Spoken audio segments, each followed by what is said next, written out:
तो इसमें हम बात करते हैं कि जियोग्राफी का एक ओवरव्यू कैसे होता है। उसके बाद जब इंडियन फिजिकल जियोग्राफी में हम बात करेंगे हिमालयाज क्या है, ये हम सारी बात करेंगे कौन से में, इंडियन फिजिकल जियोग्राफी में। स्टैटिक भी क्वेश्चन है और कई बार क्या होता है करंट से रिलेटेड भी क्वेश्चन पूछ लेता है। हेलो दोस्तों, welcome to the Sorian classes. I hope you all are good, fine and better. जो आज हम बात करेंगे, we will be starting a series which will be dedicated to the CAPF and the CDS examination. Okay fine.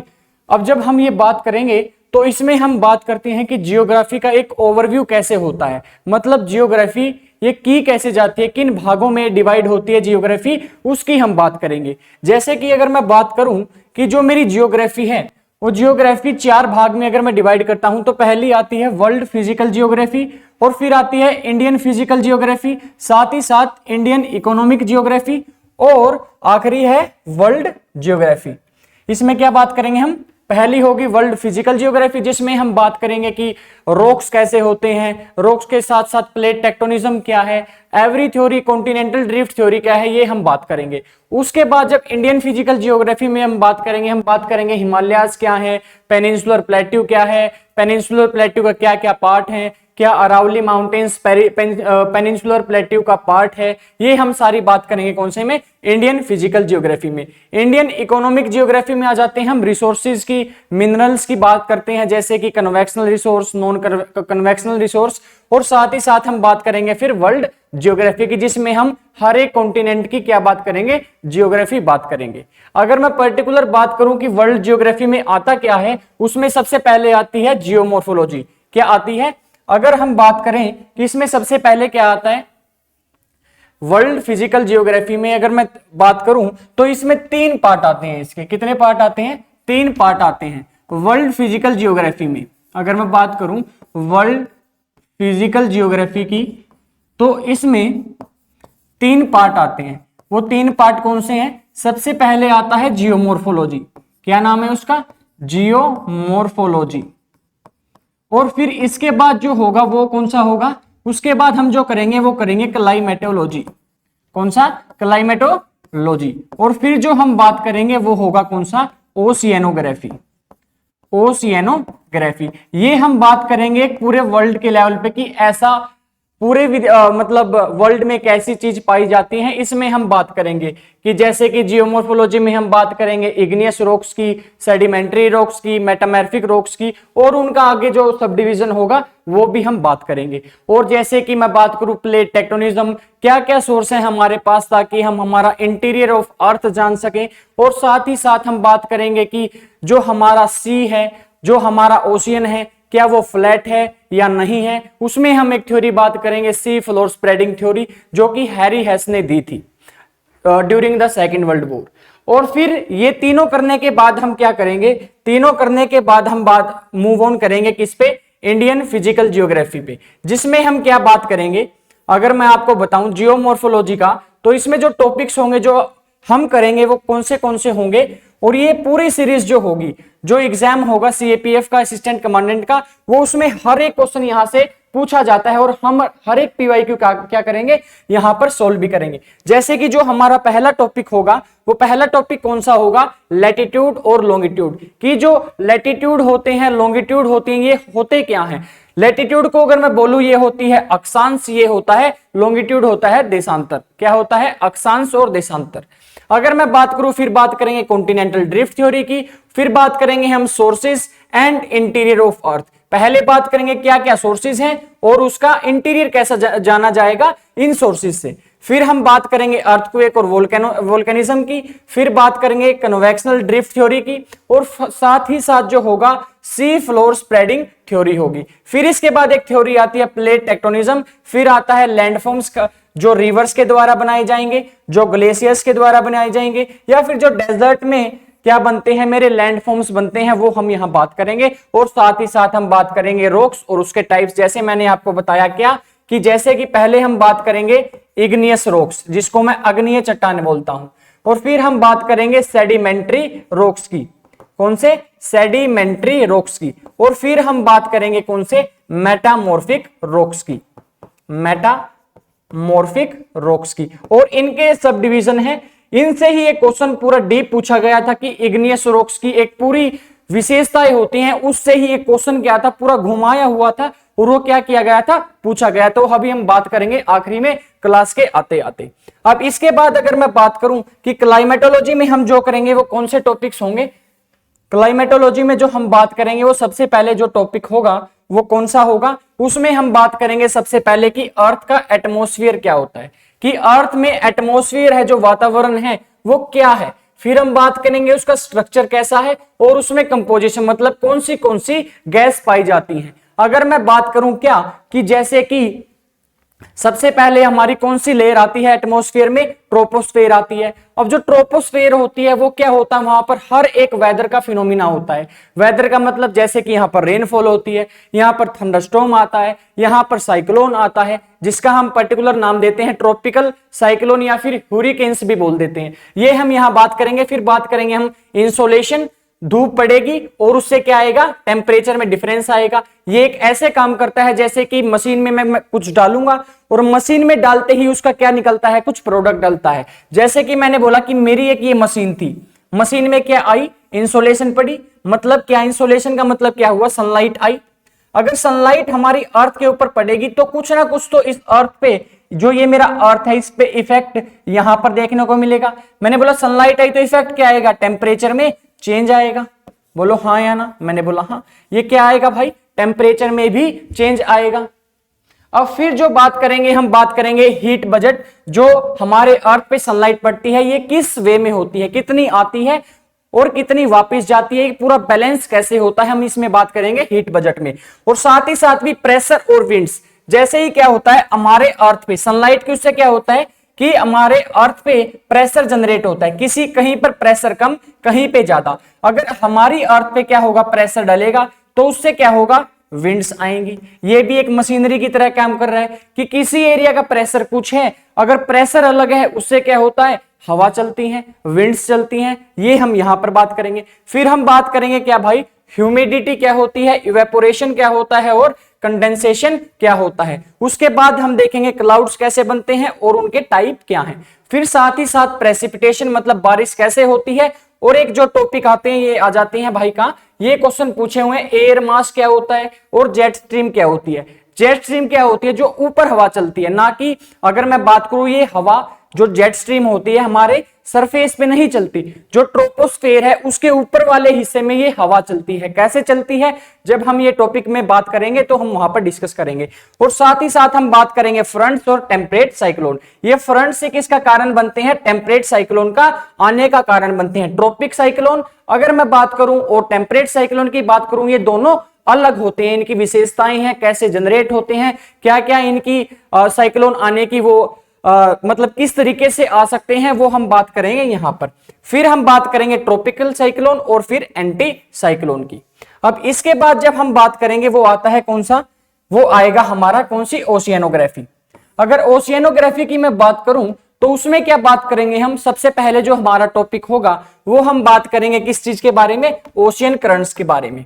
क्या, ocean currents के बारे में। फिर हम बात करेंगे सैलिनिटी क्या होती है, मतलब जो नमक होता है हमारे ओशियन में, एक अगर मैं आसान भाषा में बोलूं तो नमक की मात्रा कैसे होती है जब हम इक्वेटर से पोल की तरफ जाते हैं तो वो कैसा हमें देखने को मिलता है। टेम्परेचर कैसा होता है। अब मैंने बोला हमारा जो अर्थ है, हमारा जो क्या है, अर्थ है। अगर ये अर्थ है तो मेरा जो सूरज है वो कहां से कहां तक रहता है, 23.5 डिग्री से 23.5 डिग्री तक, मतलब ट्रॉपिक ऑफ कैंसर से लेकर ट्रॉपिक ऑफ कैप्रिकॉर्न तक, मतलब मकर रेखा से कर्क रेखा से लेकर मकर रेखा तक होता है। मैंने बोला हाँ।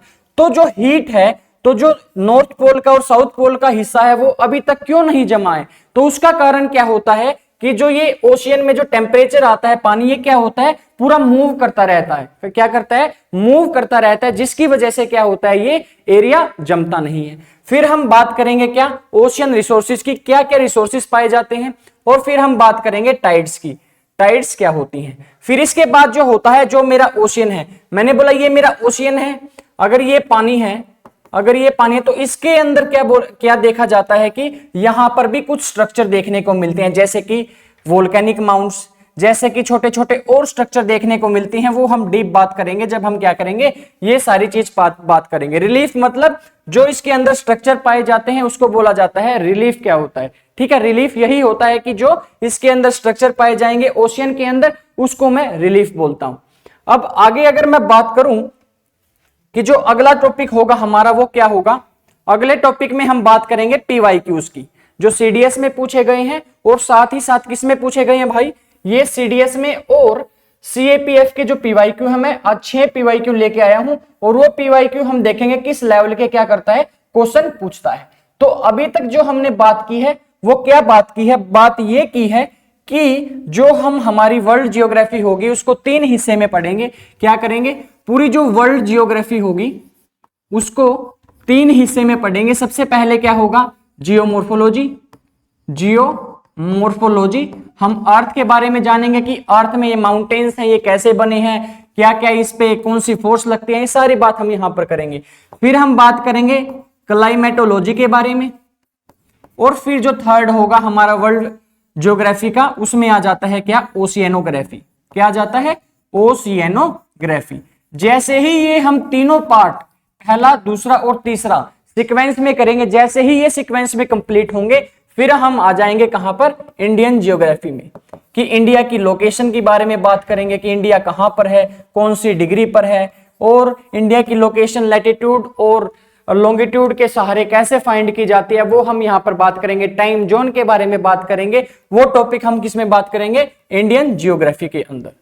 अब मैं अगर आगे बात करूं कि जो आज हम पीवाईक्यू किस लेवल तक के क्वेश्चन जो पूछे गए हैं वो क्वेश्चन कैसे हैं, अगर मैं क्वेश्चन की बात करूं, जो पहला क्वेश्चन है वो मेरा क्या है, कि जो पहला क्वेश्चन है वो है मेरा क्या, कि विच ऑफ द फॉलोइंग, जैसे कि ये क्वेश्चन पूछा है इसने किसका, जियोमॉर्फोलॉजी का। जियोमॉर्फोलॉजी का क्वेश्चन है, क्या पूछा है कि which one of the following types of mountain, कौन सा टाइप है वो माउंटेन्स का जो क्या होता है, lifting up of the land between the folds.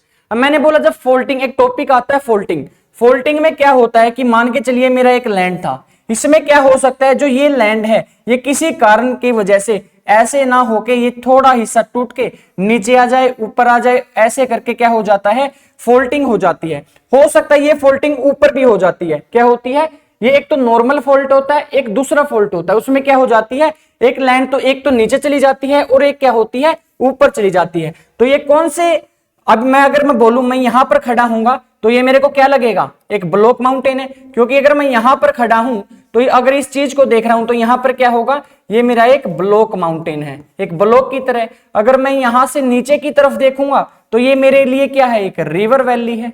बोलिए हाँ या ना, मैंने बोला हाँ। तो ये किसकी खास बात होती है, एक सिंपल क्वेश्चन पूछा था कि जिसमें नीचे आ जाती है, सिंकिंग हो जाती है लैंड की, और क्या होती है, मेरी धरती ऊपर उठ जाती है। तो ये क्या होता है, इसमें होता है ब्लॉक माउंटेन्स। क्या होता है, ब्लॉक माउंटेन्स की ये खास बात होती है। अगर रेजिडुअल मतलब जो बचे हैं अवशिष्ट माउंटेन पर्वत होते हैं, वो कौन सा है, वो है मेरा अरावली, जो कि किसका पार्ट है, पेनिनसुलर प्लेट्यू का। किसका पार्ट है, पेनिनसुलर प्लेट्यू का। न्यू माउंटेन्स तो होते हैं, न्यू बनते हैं। और फोल्ड माउंटेन्स की अगर बात करूं मैं, जैसे अगर मैं बात करता हूं हिमालयास की, हिमालयास कैसे बने हैं, फोल्डिंग से बने हैं। फोल्डिंग का मतलब जब दो प्लेट पास में आई, जब दो प्लेट क्या हुई, पास में आई, तो उन्होंने क्या किया, जो सेडिमेंट्स थे उनको पास में लेके आते रही, और जो सेडिमेंट्स थे पास में आते आते क्या कर लिया, उन्होंने पूरा एक माउंटेन स्ट्रक्चर बना लिया। जैसे कि एक प्लेट ये थी, एक प्लेट ये थी, इनके बीच में सेडिमेंट्स से जब ये टकराएंगे तो ये टूटेगी। जो सेडिमेंट्स थे ये क्या हो गए हैं, फोल्ड हो चुके हैं, किस फॉर्म में, माउंटेन की फॉर्म में। और ऐसे ही क्या है, मेरी हिमालयस बने हुए हैं 3 रेंज। और जो आज गंगेटिक प्लेन देखने को मिलता है, जिसको मैं बोलता हूं एक प्लेन एरिया है, ये कुछ सालों वर्षों बाद क्या हो जाएगा, ये भी इसी चीज में एंटिक्लाइन और सिंक्लाइन में कन्वर्ट हो जाएगा। ठीक है भाई। अब अगर मैं अगले क्वेश्चन की अगर मैं बात करूं, अगला क्वेश्चन है जो मेरा, वो किसके बारे में है, वो है मिएंडरिंग के बारे में। सेम जियोमॉर्फोलॉजी का टॉपिक है। ये जो टॉपिक है हम बिल्कुल डीपली बात करेंगे कि मिएंडरिंग होती क्या है, कैसे होती है। विदाउट एनी स्लाइड हम बात करेंगे कि मैं यहां पर कुछ लिख के नहीं लेके आऊंगा, बट नोट्स चाहिए होंगे तो मैं क्या कर सकता हूं, आपको दे सकता हूं। बट हम समझेंगे क्या कि इनसाइज मिएंडरिंग क्या होती है। मिएंडरिंग कुछ नहीं होती है। जब मैंने बोला जब पहाड़ से एक रिवर निकल के आई नीचे, तो ये क्या करती है, जब अपनी मेच्योर स्टेज मतलब जब बीच वाले में आ जाती है, एक तो उसकी होती है क्या फाइन, मतलब जो शुरुआत में आती है, ये क्या आती है शुरुआत में, जब ये माउंटेन से निकलती है, एक तो होती है ये स्टेज। सेकंड स्टेज होती है जब ये प्लेन में आके बहने लगती है, और थर्ड स्टेज क्या होगी, जब ये जाके क्या होगी समुद्र में गिर जाएगी, क्या होगी समुद्र में गिर जाएगी। तो इस स्टेज में क्या होता है, मेंडरिंग होती है। मेंडरिंग मतलब जो रिवर होती है बहुत सारा क्या एक स्नेक शेप बना लेती है, क्या बना लेती है स्नेक शेप बना लेती है, और इसी को क्या बोलता हूं मैं मिएंडर बोलता हूं, क्या मिएंडरिंग। मतलब जब एक कोई नदी एक स्नेक शेप से ऐसे घूमने लगती है, क्या करने लगती है ऐसे घूमने लगती है, उसको मैं क्या बोल देता हूं, उसको बोल देता हूं मैं मिएंडरिंग। और ये कहां होती है मैच्योर स्टेज में होती है, सही बात है। अगर मैं बात करूं inside meanderings are characterised by rejuvenation and upliftment of land. हाँ, अब जब सेकंड स्टेज में क्या होता है, जब ये रिवर आती है तो कई बार किसी वजह से जो ये लैंड है ऊपर उठ जाती है, और जिसकी वजह से ये मिएंडरिंग क्या हो जाती है, इस मिएंडरिंग की दोबारा ये मिएंडरिंग होने लगती है, और यहां पर क्या जाती है, ये अपनी पहले वाली स्टेज में आ जाती है, और आगे जाके क्या करती है, फिर ये इरोजन करती है। तो ये बात भी क्या है बिल्कुल ठीक है। और थर्ड जो मेरा क्वेश्चन है वो क्या है, वो क्वेश्चन है if one plots the irrigation in India and super impose. Question technical question है बट आसान क्वेश्चन है।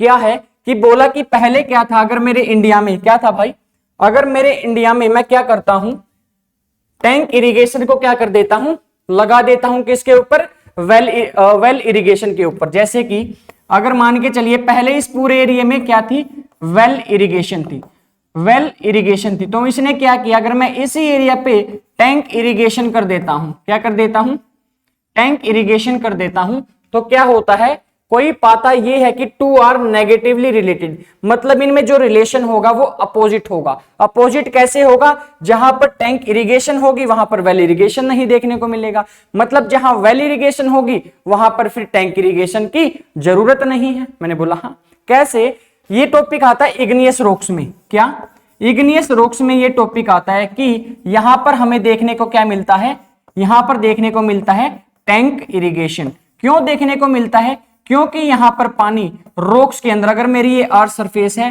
तो यहां पर जो पानी है अंदर नहीं जा सकता, वाटर क्या है अंदर नहीं जा सकता, क्योंकि ये कैसे रॉक्स होते हैं हार्ड रॉक्स होते हैं, पानी अंदर नहीं जाएगा। मैंने बोला हाँ, इसीलिए इन दोनों में क्या बनती है कॉम्प्लेक्स रिलेशनशिप बनती है, जिसकी वजह से पानी अंदर नहीं जाएगा। मैंने बोला हाँ, इसीलिए इसने बोला है कि यहां पर क्या है नेगेटिवली रिलेटेड है। पूछा है कि ऐसा फिनोमिना इन स्टेटमेंट्स में से कौन सा दिखाता है, इसने क्या बोला टैंक इरिगेशन प्रीडेट्स वेल इरिगेशन, मतलब जो टैंक इरिगेशन है वो किससे पहले है वेल इरिगेशन से। जब हम एंशिएंट इंडिया की बात करते हैं, प्राचीन इंडिया की बात करते हैं, भारत की बात करते हैं, तो वहां पर हमें क्या देखने को मिलता है टैंक इरिगेशन देखने को मिलता है। मैंने बोला हाँ, और वहां पर हमें क्या है वेल इरिगेशन भी है, क्या है वेल इरिगेशन भी है, तो इसमें कोई ऐसा नेगेटिव रिलेशनशिप नहीं देखने को मिला, तो ये स्टेटमेंट मेरा क्या है नहीं हो सकता। अब मैंने बोला tank irrigation is in the areas with imperious surface layers. Imperious surface layers वो होती हैं जो कि पानी को अंदर जाने नहीं देती, क्या नहीं करने देती वाटर को अंदर जाने नहीं देती। और टैंक इरिगेशन कहां होगा फिर, जहां पर क्या होगा भाई, जहां पर ये पानी अंदर नहीं जाएगा तो पानी कैसे देना पड़ेगा टैंक के थ्रू देना पड़ेगा। मैंने बोला हाँ, तो ये स्टेटमेंट क्या है भाई ठीक है। तो थर्ड स्टेटमेंट है कि well irrigation requires sufficient ground water reserves. पानी कहां से आएगा, अगर हमारे पास ग्राउंड वाटर में रिजर्व होंगे तो पानी वहीं से तो निकल के आएगा। मैंने बोला हाँ, तो ये स्टेटमेंट भी ठीक है, ये स्टेटमेंट भी ठीक है। अगर फोर्थ की बात करूं कि other forms of irrigation are not available, अगर मैंने बोला कि टैंक इरिगेशन है वहां पर क्या है वेल इरिगेशन है, अगर ये दोनों इरिगेशन है तो इसका मतलब ये नहीं होगा कि वहां पर कोई और इरिगेशन नहीं हो सकता, हो सकता है। तो इसमें भी क्या है कोई ऐसा सीन नहीं देखने को मिल रहा कि ये क्या है अपोजिट है, मतलब नेगेटिवली रिलेटेड है। तो इसका आंसर क्या होगा, एक तो 2 स्टेटमेंट और एक क्या है 3 स्टेटमेंट ठीक हो जाएगी। अगला क्वेश्चन है जो मेरा वो क्या है, अगला क्वेश्चन है where is Pygmalion point located in Andaman and Nicobar. ये बड़ा ही स्टैटिक क्वेश्चन है, क्या है स्टैटिक क्वेश्चन है। अगर मैं पिग्मेलियन पॉइंट की बात करूं, इसको मैं क्या बोलता हूं, जो मेरा एक पिग्मेलियन पॉइंट है इसको मैं इंदिरा पॉइंट भी बोलता हूं, क्या बोलता हूं पिग्मेलियन पॉइंट नाम है, इसको मैं क्या बोलता हूं इंदिरा पॉइंट भी बोलता हूं। पूछा क्या है ये अंडमान और निकोबार में कहां पर है। अगर मैं अपने इंडिया की बात करूं, इंडिया के साउथ में सबसे नीचे पॉइंट कौन सा है? कन्याकुमारी है, या मैं उसको बोलता हूं केप कैमोरिन। और ऐसे ही अगर मैं पूरा इंडिया में अगर मैं आइलैंड कंट्रीज को भी इंक्लूड कर लेता हूं, द्वीपीय नेशंस को भी इंक्लूड करता हूं, तो सबसे आखिरी पॉइंट कौन सा है मेरा? इंदिरा पॉइंट है, जो कि कहां पर है? 6 डिग्री 4 मिनट नॉर्थ लैटिट्यूड पे है। अब पूछा क्या है कि अंडमान निकोबार में भी कौन से पर्टिकुलर कहां पर है? आइलैंड में है। क्या पूछा है? कौन से पर्टिकुलर आइलैंड में है। अगर मैं बात करूं कि middle Andaman, little Andaman, south Andaman और ग्रेट निकोबार, अब ये जो मेरा पॉइंट है, सबसे नीचे कौन सा मेरे को आइलैंड देखने को मिलता है? वो है मेरा ग्रेट निकोबार। क्या है? ग्रेट निकोबार। तो सबसे नीचे पॉइंट कौन सा होगा? इंदिरा पॉइंट होगा, क्योंकि सबसे नीचे वाला पॉइंट है। सबसे नीचे कौन सा आइलैंड आता है? ग्रेट निकोबार आता है। मैंने बोला हाँ। अगर मैं बात करूं कि जो अंडमान निकोबार की जो कैपिटल है पोर्ट ब्लेयर, ये कहां पर है? ये अगर मैं बात करूं, ये कहां है? ये है मेरे साउथ अंडमान में। कहां पर है? साउथ अंडमान में। अगर मैं बात करूं जो काले पानी वाली जेल है, वो भी कहां पर है? वो भी साउथ अंडमान में है। कौन सी? Cellular jail. सेल्यूलर जेल ये भी कहां है मेरी? साउथ अंडमान में ही है। ये क्वेश्चन है। अगर मैं बात करूं मिडिल अंडमान की, तो यहां पर सबसे बड़ी चोटी पाई जाती है कौन सी? Saddle peak. अंडमान निकोबारी कौन सी है? Saddle peak.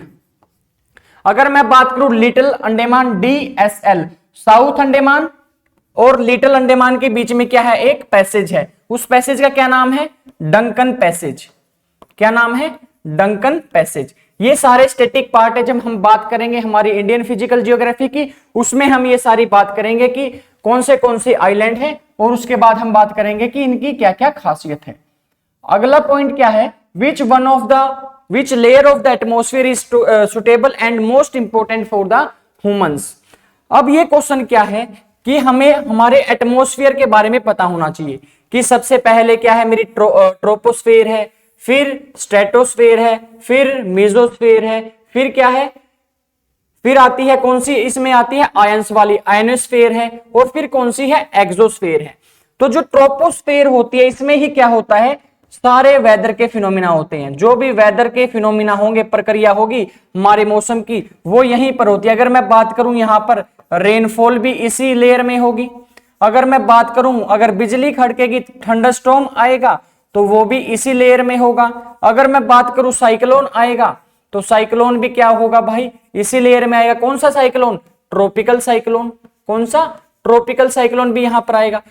क्लाउड बनेंगे तो मैक्सिमम क्लाउड इसी में ही बनेंगे। तो ये जो सारे वेदर फिनोमिनाज हैं, वो कहां पर होते हैं? ट्रोपोस्फेयर में होते हैं। और अगर पानी यहां पर है, रेनफॉल यहां पर आ रही है, तो क्या मैं बोल सकता हूं कि ट्रोपोस्फेयर ही क्या होगा? सबसे शानदार होगा एक ह्यूमंस के लिए। क्यों होगा? क्योंकि रेनफॉल भी यही है। रेनफॉल है तो हमें किसके लिए चाहिए? एग्रीकल्चर भी चाहिए। अगर एग्रीकल्चर, तो और किसी में तो ये क्या है? क्लाउड्स नहीं बनते, फिर एग्रीकल्चर कैसे होगा? तो सबसे सुटेबल जो होती है वो क्या होती है? हमारी ट्रोपोस्फेयर होती है। फिर आती है स्ट्रेटोस्फेयर, फिर मेसोस्फेयर, बीच में आयनोस्फेयर, और फिर क्या आती है मेरी? एक्सोस्फेयर आती है। अगला क्वेश्चन है मेरा, जो अगला क्वेश्चन क्या है? अगला क्वेश्चन और आखिरी क्वेश्चन क्या है कि मैच द फॉलोइंग। क्या है? Match the following. Static part भी है और समझने का भी है। जैसे मैंने बात की इनसाइज मिएंडरिंग है, उसके बारे में हमें पता होना चाहिए होती क्या है। ये कहां आती है? ये आती है लैंडफॉर्म्स बनते हैं रिवर के द्वारा। जब लैंडफॉर्म बनेंगे तो उसमें हम बात करते हैं कि मिएंडरिंग होती है, ओक्सबो लेक बनती है। ये सारे भी जो फीचर्स बनते हैं वो हम वहां पर बात करेंगे कहां? जियोमॉर्फोलॉजी में। अब ये क्वेश्चन क्या है? स्टैटिक क्वेश्चन है। इस क्वेश्चन में क्या पूछा है कि यहां पर तो कोई चोटी, एक पीक दी हुई है। क्या दी है? एक पीक दी हुई है। और इसके साथ ही साथ क्या है? ये पूछा है कि कौन से हिल्स पर है। क्या पूछा है? ये तो मेरे क्या है? हिल्स हैं, और ये मेरी क्या है? पीक है। तो इसमें कैसे पूछा है कि अन्नेमुडी कहां पर है? अन्नेमुदी कहां पर मिलेगी? अन्नेमलाई में मिलेगी, जो कि कहां पर पड़ती है? केरला में पड़ती है। दोदा बेटा है, ये कहां है? ये किसकी सबसे ज्यादा बड़ी पीक होती है? ये होती है नीलगिरी की। मतलब ए का जो होगा वो कौन सा होगा? 4 होगा। तो मतलब ये नहीं हो सकता, ये भी नहीं हो सकता, तो इन दोनों में हो सकते हैं। पहले का क्या हुआ? 4th। सेकंड दोदा बेटा किसकी है? नीलगिरी हिल्स की, जो कि केरला, कर्नाटका और तमिलनाडु तीनों स्टेट्स में है। तो दोदा बेटा की नीलगिरी, मतलब बी का जो होगा पहला होगा। तो ऑप्शन क्या आ जाता है मेरा? केवल 3 ऑप्शन आ जाता है। और यही क्वेश्चन है जो कि कंसेप्चुअल भी क्वेश्चन है, स्टैटिक भी क्वेश्चन है, और कई बार क्या होता है करंट से रिलेटेड भी क्वेश्चन पूछ लेता है। तो इसमें हम क्या करेंगे, हर एक चीज को मिला के, करंट भी और साथ ही साथ स्टैटिक पार्ट भी हम यहां पर करेंगे। और उम्मीद करता हूं आपको ये सारी चीज समझ में आई होंगी, कैसे क्वेश्चन पूछे जाते हैं, किस स्टाइल से क्वेश्चन पूछे जाते हैं, टेक्निकल क्वेश्चन कैसे पूछे जाते हैं, जैसे कि हमने बात किया टैंक इरिगेशन और वेल इरिगेशन के बारे में। ये सारे क्वेश्चन यहां पर क्या है पूछे जाते हैं। और उम्मीद करूंगा आप इस चीज के लिए कंसिस्टेंट रहेंगे, रेगुलर रहेंगे। और हम क्या करेंगे, एक वीडियो जो कि लगभग 1 घंटे की होगी, वो हम क्या करेंगे, एक हफ्ते में 2 वीडियो डालेंगे, और उसी से हम क्या करेंगे, सारे पीवाईक्यू वहां पर करेंगे।